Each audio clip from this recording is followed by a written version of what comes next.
Shrimad Bhagavad Gita chapter 9 श्लोक 15।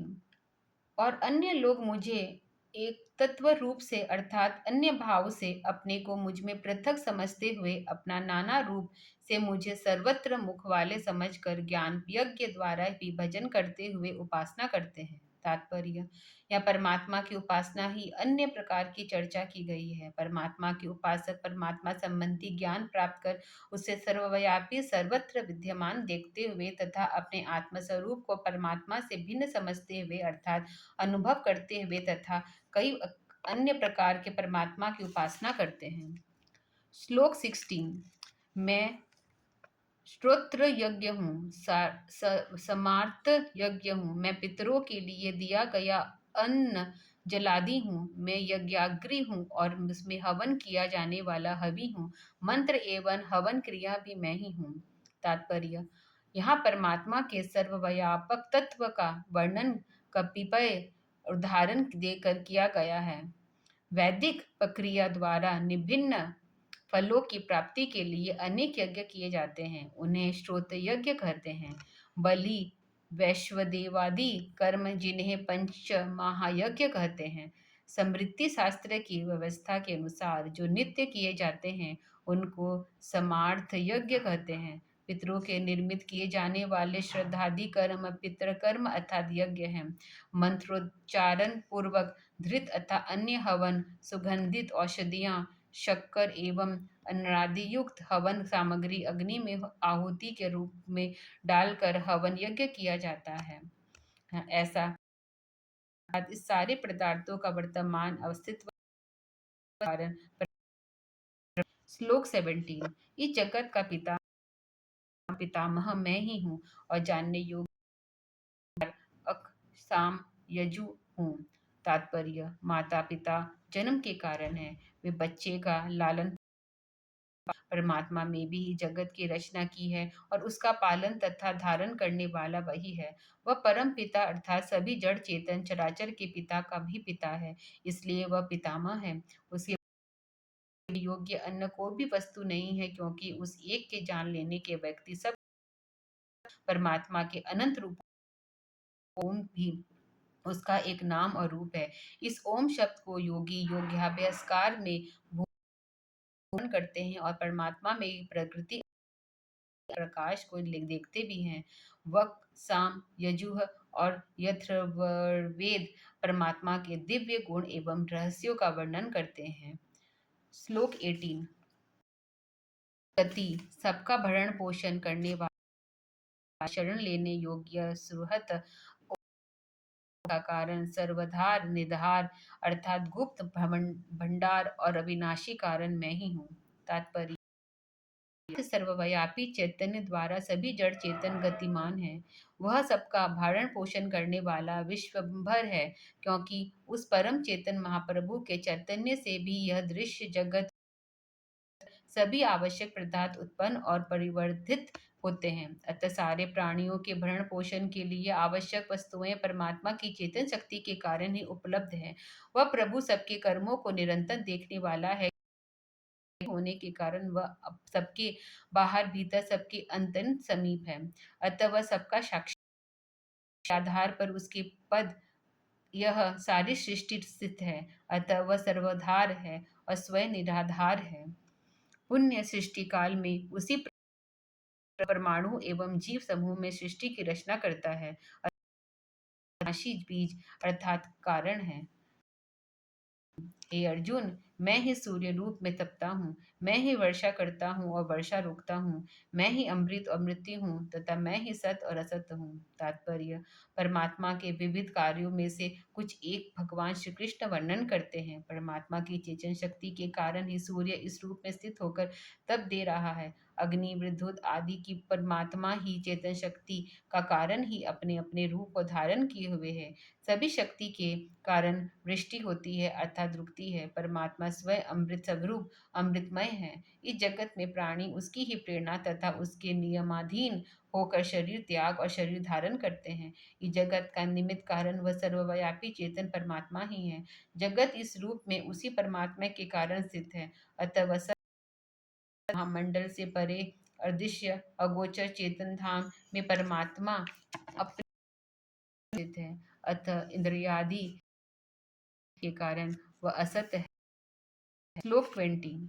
तीनों वेदों के ज्ञान करने वाले निष्पाप व्यक्ति यज्ञों द्वारा मेरी उपासना कर स्वर्ग की प्राप्ति के लिए वे पुण्य प्राप्त व्यक्ति इंद्रलोक स्वर्गीय दिव्य भोगों को भोगते हैं। तीनों वेदों के ज्ञाता तथा अनुकूल यज्ञ द्वारा परमात्मा की उपासना करने वाले व्यक्ति स्वर्ग प्राप्ति की इच्छा करते हैं। वे स्वर्ग में मृत्यु पर्यंत जाकर अपार्थिव दिव्य भोगों को भोगते हैं। यज्ञ यज्ञादि शुभ कर्म है, उनकी परिमाण सब को विविध करने वाले व्यक्ति को शुभ कर्मों के फल भोगने पड़ते हैं और देह त्याग और प्रंतर स्वर्ग में जाने की चर्चा यही की गई है।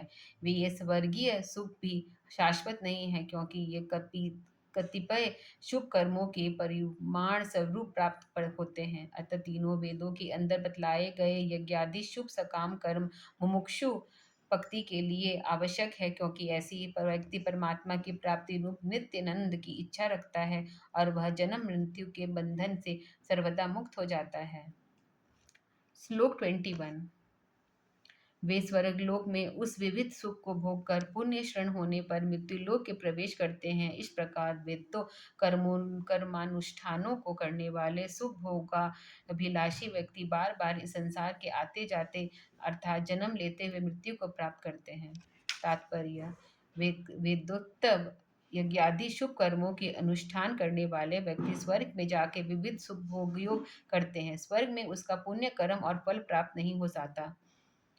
उसकी समाप्ति होते ही उन्हें पुण्य इस जगत में जन्म लेना पड़ता है। यह क्रम तब तक चलता है जब तक उसके परमात्मा साक्षात्कार का जन्म मरण के बंधन से मुक्त नहीं हो जाते। अतः ऐसा उपाय करना चाहिए कि आवागमन स्वरूप यह चक्र समाप्त हो जाए और मोक्ष अर्थात सारे बंधनों से तापों से छुटकारा मिले। श्लोक 22।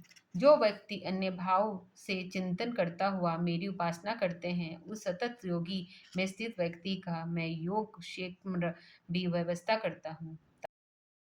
मात्र परमात्मा का ही स्मरण करना, उसके अतिरिक्त अन्य किसी के बारे में न सोचना अन्य की चिंतन है।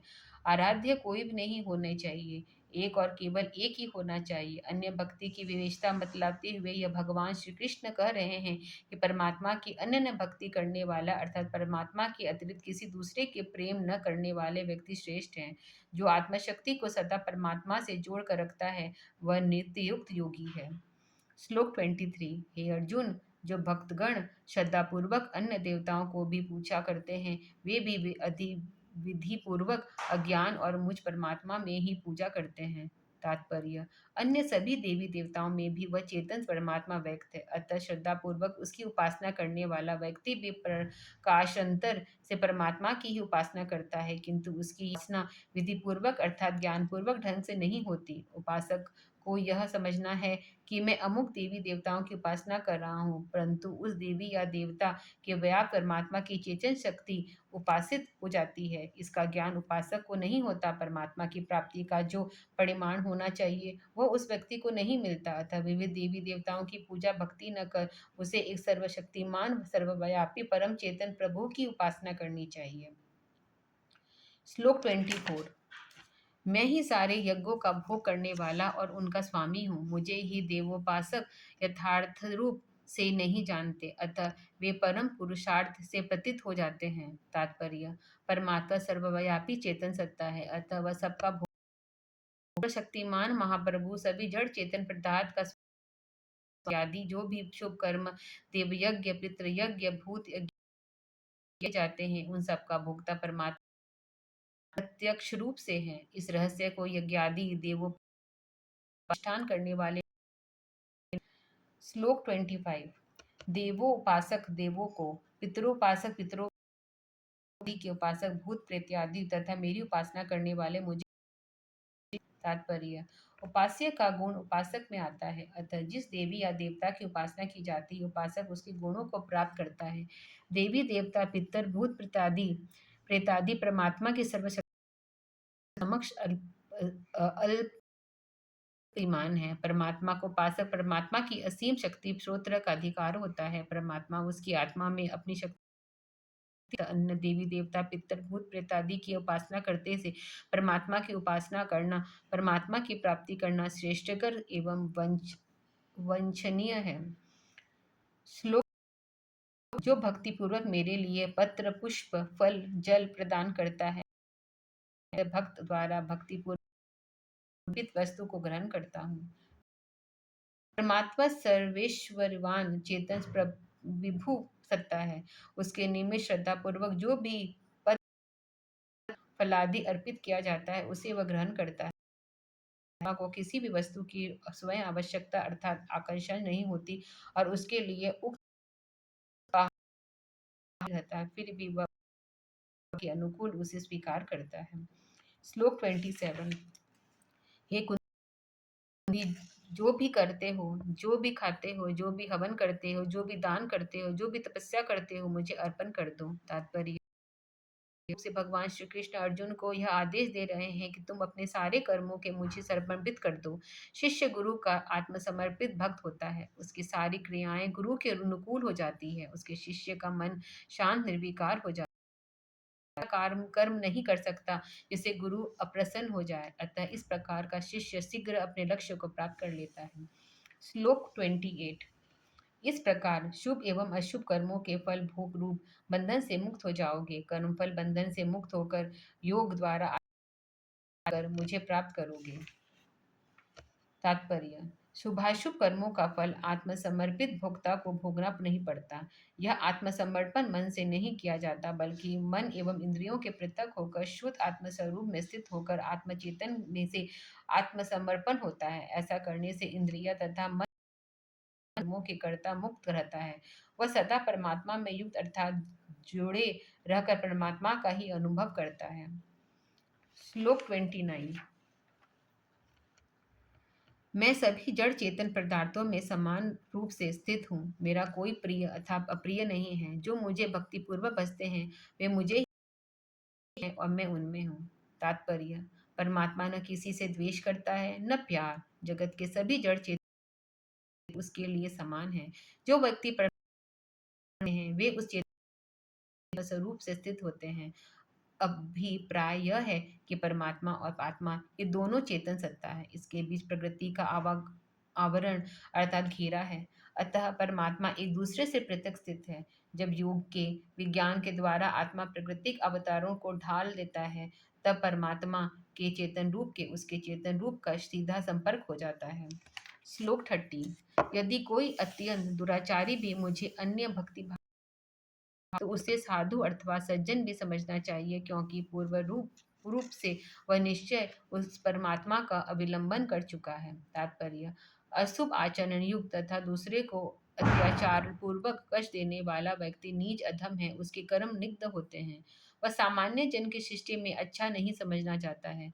यहाँ भगवान श्री कृष्ण कह रहे हैं कि यदि ऐसा नीच स्वभाव वाला व्यक्ति भी एकमात्र परमात्मा के ही भक्तों और उपासना करने वाला हो समझना जाया योग्य है।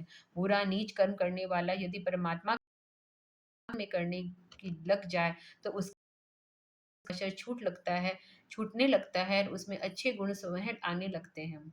श्लोक 31। हे कुंती नंदन, वह दुराचारी जाता है और वह शाश्वत शांति प्राप्त करता है। इसे तुम निश्चय पूर्वक जान लो कि मेरा भक्त नष्ट नहीं होता। तात्पर्य: इस प्रकार आध्यात्मिक विद्या का आचरण करने वाला दुराचारी व्यक्ति भी शीघ्र ही अपने सारे निम्न कर्मों का त्याग कर धर्मात्मा हो जाता है। परमात्मा के पथ पर चलने वाले व्यक्ति का पतन नहीं होता। श्लोक 32।